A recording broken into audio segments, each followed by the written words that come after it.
কাছে চলে এসেছি, গাড়ি রেখে কত দূরে, তো আমরা চলে এসেছি এখন বড় মায়ের ওখানে। লাইন এবার পড়েনি নাকি বুঝতে পারছি না, তো মনে হচ্ছে ফাঁকাই লাগছে। বড় মায়ের দর্শন করবো, তোমাদের সাথে শেয়ার করবো, চলো।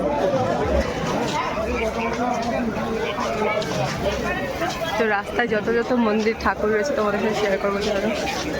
জয় মা।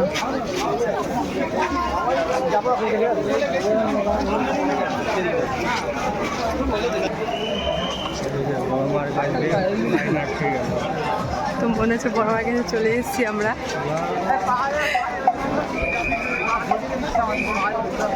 চলো।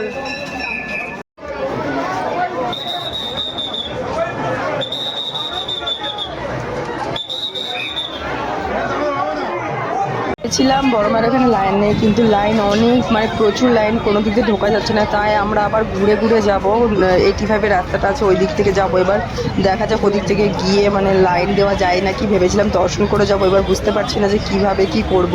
তো এবার ওই দিক দিয়ে ঘুরে যাবো, কারণ প্রত্যেকটার দিকেই আটকানো রয়েছে। তো দেখো, তো আমরা এদিকে চলে এসেছি, মানে পেছন দিক থেকে এসেছিলাম, পেছন দিক থেকে এসে তারপর আবার এখানে এসে আটকে গেছি। এখানে অঞ্জলি দেওয়ার লাইন রয়েছে, প্লাস দেখার লাইন রয়েছে। তো এখান থেকে আর বেরোনোই যাচ্ছে না, বুঝতে পারছি না কী করবো। তো এখানে মন্দিরের সামনে আমরা অলরেডি চলে এসেছি। তো দেখতে পাচ্ছি ওখানে বড় মাকে দেখা যাচ্ছে দূর থেকেই।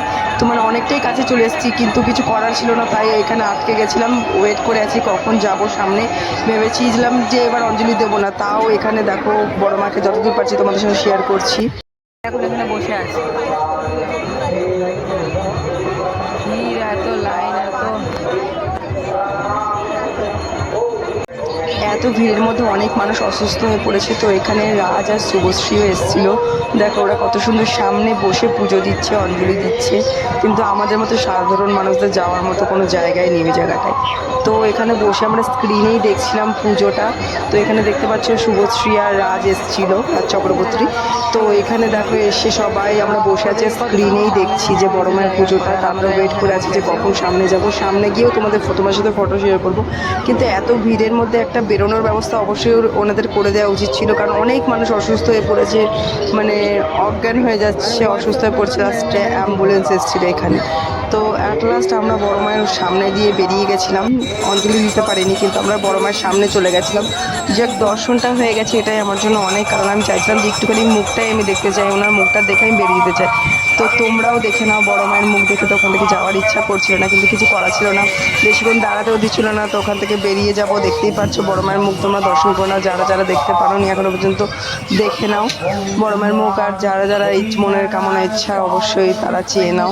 তো এখানে দেখতেই পাচ্ছ ওখান থেকে রাজ শুভশ্রীরাও বেরিয়ে যাচ্ছিল। তো বড় মায়ের বুকটা অ্যাট লাস্ট দেখতে পারলাম। লাস্টে আমরা ওই 2:45-এর দিকে মুখটা দেখতে পেরেছি। ওখান থেকে অঞ্জলি আর দিতে পারিনি, অঞ্জলি দেওয়ার মানে থাকলে আরও থাকতে হতো, তাই ভালো যে একটুখানি দেখেই জাস্ট চলে যাব। মানে ওদের সব সিস্টেমটাই বলতে গেলে খারাপ ছিল, চারিদিকে আটকানো। একটুখানি বড় মায়ের দর্শনের মুখটা আলাদা, লাইনটা আলাদা করা উচিত ছিল।